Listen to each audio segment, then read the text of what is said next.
Welcome back to Dyknow's Tech Coach Corner YouTube series. I'm Tiara, your host for today, and today we have a great episode with Katie Bond from Martin County Schools. Today we're going to be talking with Katie about the design thinking model and what it means in the corporate world at companies like Google, but also how educators can really apply it to their curriculum planning and instructional planning. So I think you'll get a lot of really great takeaways from this conversation with Katie. Before we jump into that conversation, I want to remind everyone to please subscribe to Dyknow's YouTube channel, turn on notifications, and don't forget to follow us on all of our social media so that you're getting updates on everything that we're publishing, not just the YouTube channel. I think that's all that we have today to plug, so without further ado, let's jump into our conversation.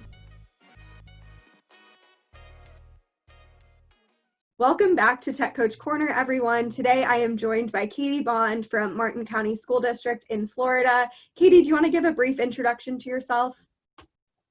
Sure. So as a digital learning specialist, I help teachers integrate technology into the classroom. So we spend time talking about different ways that technology can enhance and transform their lessons in ways that weren't possible before.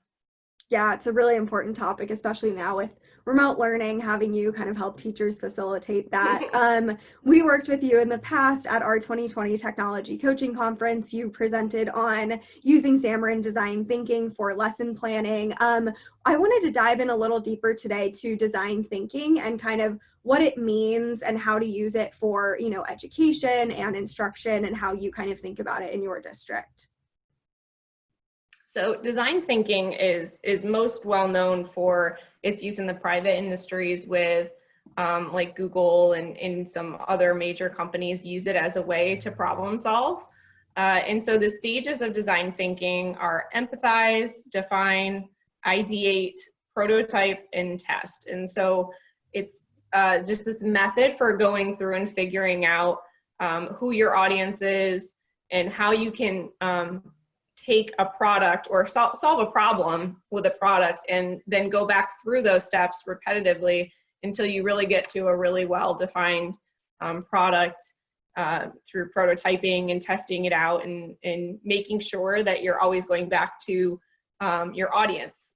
And so in my district, we took that as a way to lesson plan we did a professional development session and used to structure how we were collaboratively lesson planning. And so in the education world, empathizing is you're empathizing with your students. You need to know who you're teaching, what their needs are, what their interests are, all of that, and also the standard that you plan on teaching for that particular lesson or unit, or just the content in general. And so when we did it, the define stage was really like thinking about what was the problem. Like we don't really have a problem with our lesson plans, but the things that we're trying to make better. And for us, that was integrating technology into the lesson in a transformative way, and using some of the skills like using the 4Cs, which we talked about another thing, in helping the kids have an even better lesson than they had before. So then at the ideate stage, we had our teachers come up with a lot of ideas that they could use for their lesson. One of the important parts of design thinking is using creativity and thinking outside of the box. So coming up with lots of ideas, no idea is a bad idea, and using collaboration to help, with your team come up with as many ideas as possible, because a lot of times when we're lesson planning, all we're thinking about are the things we can't do. I don't have enough computers. I don't have enough money to buy this supply. And so we tried to throw that out a little bit to try to make those barriers break down to allow for more creativity. And so that's really important in the ideate stage. And then for prototyping and testing, that was really just building the lesson, and the test is in all the aspects of the lesson, like if you have any particular products that you're using or supplies that you need. And then the testing stage is really just with your kids. There's no better test of a lesson than when you're teaching it. And in a normal, in private companies, the test stage they would then go back to the beginning and go through and try to really hone in on a particular product. So for teachers, that's on a year-to-year basis. That's on if you teach, secondary level and you teach multiple times during the day, every teacher does this where they're like, oh, I shouldn't have done that first period. And by second period, you do something differently. And so that's really the test stage.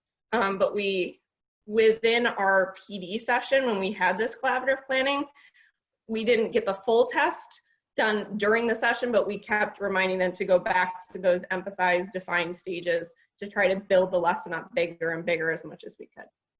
That makes a lot of sense, and especially so yeah, and then building on the front end and then testing. And obviously, I had a conversation with Eric Youngman a few days ago, and he talked about, a lot of teachers say, I can't do this, or I don't know how to do this. And he likes to use kind of the yet type of framework where instead of saying I can't do this yet, or I might not know how to do this yet. And I think design thinking is a great exercise for that, and kind of building off of what you know and what you don't know, and kind of getting past that stage of yet and getting there to get to that testing stage and build out your lesson plans further.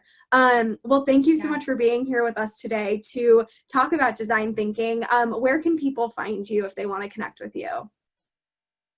They can find me on Twitter. My handle is @SwizzKates. Awesome. And we will put that down below in the description so you don't have to spell it for people. But thank you so much for being with us today. We've really enjoyed having you, and we look forward to working with you in the future. Thank you.